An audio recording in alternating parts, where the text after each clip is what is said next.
Now, I don't know about you guys, but I absolutely love telling stories. And more than that, I love listening to stories.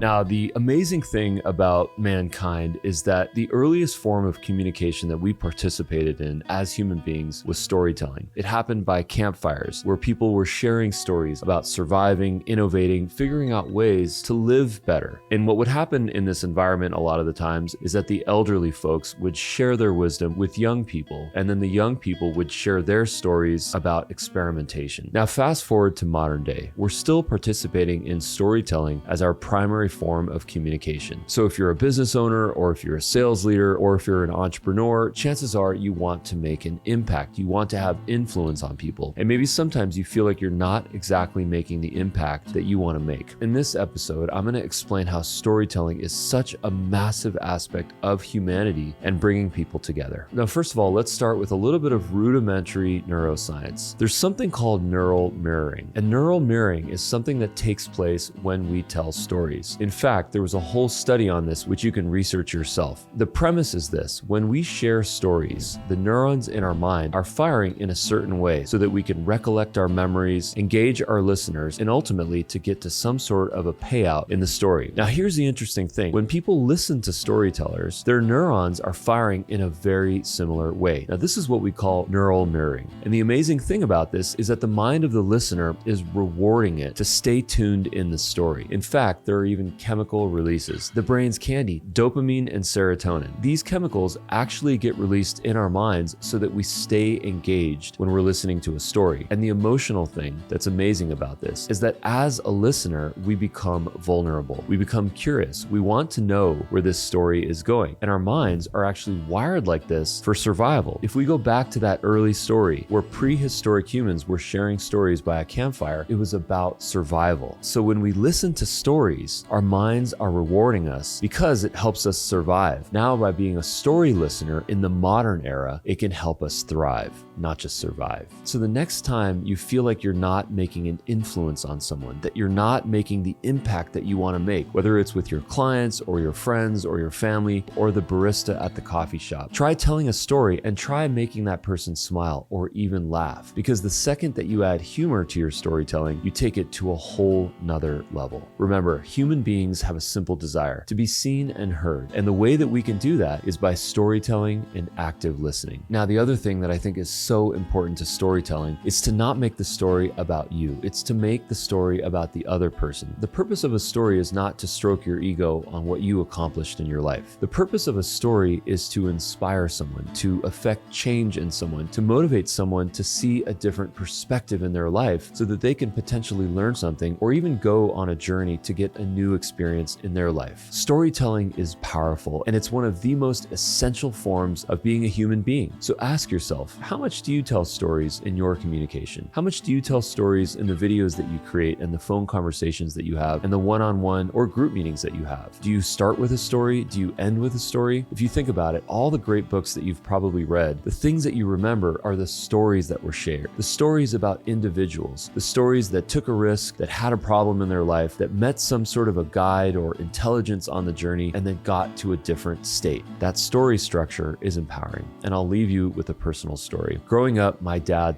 we'd be in taxis and at restaurants, and he would make it a point to talk to every single stranger that he could. And at the time, we were all super embarrassed by it. A lot of the times we'd give him the under the table elbow nudge to tell him to stop talking and that we're embarrassed. But what I realize now that he was doing is he was inspiring people, and he was learning in the process, and he was sharing stories with people so that they could respond and share their stories and their reactions, and maybe even to motivate them. Because a lot of the times I'd see the look in their eye or a smile, and I could see that they were inspired, that they were motivated, that maybe they were ready to make a new choice in their life. Thank you for watching this episode, and consider subscribing to this channel and leave a comment and let me know your favorite way to share and to listen to stories.